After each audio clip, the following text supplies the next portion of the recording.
Mix by AG recording studio.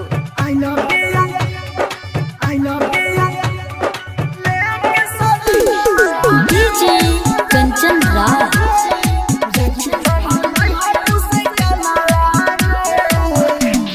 नीम चौक चौसीमा वैशाली। निर्मला कृष्णा यादव नंतर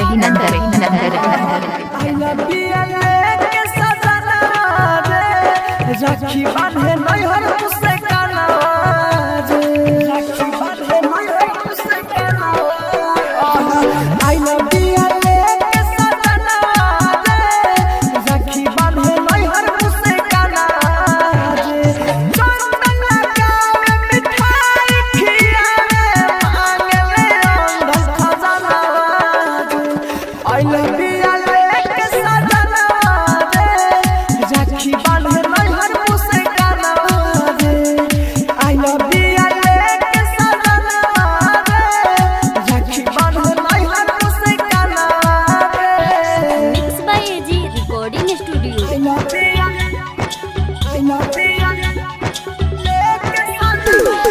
DJ Kanchan राज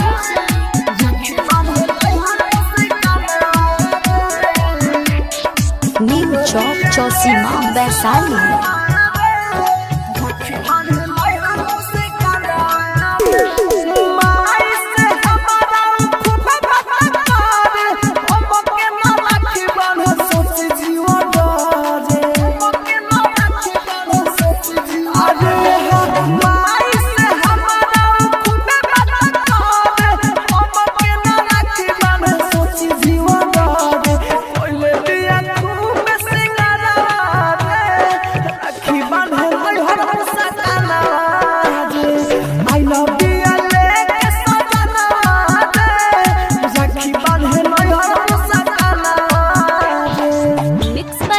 recording studio.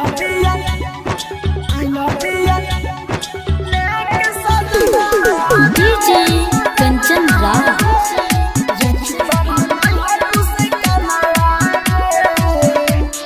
नीम चौक चौसीमा वैशाली।